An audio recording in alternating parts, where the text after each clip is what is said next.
Dans ma vidéo diffusée lundi matin, j'avais déclaré à propos des Français et de la vaccination: je pense que certains se font vacciner pour disposer d'un pass sanitaire permanent et, ainsi, pouvoir voyager et s'amuser sans être gênés. Le soir, Emmanuel Macron s'adressait aux Français. Il annonça une extension du pass sanitaire. Résultat, en 2 jours, 1,7 million de prises de rendez-vous pour une vaccination. On a pulvérisé les records, a salué le dirigeant de la plateforme Doctolib. Et le journaliste d'expliquer: il faut dire que le pass sanitaire devient, de fait, indispensable pour pouvoir vivre normalement et accéder aux lieux culturels ou de loisirs. Vivre normalement et se divertir, l'alpha et l'oméga de la majorité. Désabusé, un de mes amis écrit: les habitants du monde se sont transformés en morts-vivants, préférant s'accouder au bar, dîner au restaurant et partir en vacances, quel qu'en soit le prix. La société de consommation a anesthésié les habitudes rebelles, le divertissement à tout prix a flatté les circuits de la récompense et endormi les analyses politiques. Qu'ils me permettent d'aller plus loin.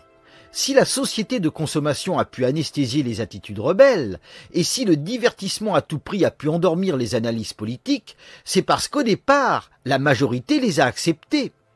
La racine du problème n'est donc ni la société de consommation, ni le divertissement à tout prix, c'est leur acceptation volontaire. Pourquoi cette acceptation? Parce qu'au départ, les gens se sont transformés. Mon ami a raison, on ne les a pas transformés, ils se sont transformés eux-mêmes, en morts-vivants. Et qu'est-ce qu'un mort-vivant? Cet auteur de bande dessinée le montre, c'est quelqu'un qui a fait son trou. Autrement dit, c'est quelqu'un qui a organisé sa petite vie tranquille. Dans son ouvrage sur le devoir d'imprévoyance publié en 1941, Isabelle Rivière déplorait ces vies tout ouatées de précautions, bordées de garde-fous du berceau à la tombe, connues, éprouvées, immuables, où le fils unique ne fait pas un pas qu'il n'ait été prévu et mesuré d'avance. « Je veux qu'il soit heureux, dit sa mère. Il sera fonctionnaire. On a une retraite, la vieillesse est assurée, on ne court aucun risque, il n'y a qu'à se laisser vivre. » Et le fils unique, lequel avait peut-être des dons qui se fussent développés à l'air libre, blêmit sur son rond de cuir, comme la barbe de Capucin dans la cave. Chaque journée, monotone et inutile, lui enlevant un peu de vie à son corps, au lieu d'ouvrir un nouveau champ d'essor à son âme, rogne un peu de l'espace où elle se meut. Non, certes, il n'a point couru de risque, point de risque en tout cas qu'il ait voulu ni accepter, mais il n'a point non plus couru de chance. Tout ce que la vie tient en réserve pour chacun de nous, de dangereux mais d'admirable, de difficile mais de fécond, il l'a laissé passer à portée de sa main, les poings serrés de peur qu'on ne l'oblige à le saisir.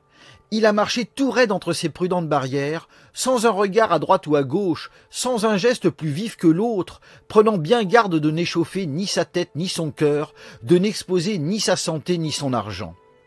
Nourri de sa précieuse et seule substance, il s'est peu à peu consommé dans l'inertie, et il arrive à ses jours de vieillesse, si heureusement assurés, plus sec, plus déshabitué de sentir, plus mort que ce pauvre massif sous mes yeux, que ni l'eau du ciel ni l'arrosoir du jardinier n'ont abreuvé depuis 6 semaines.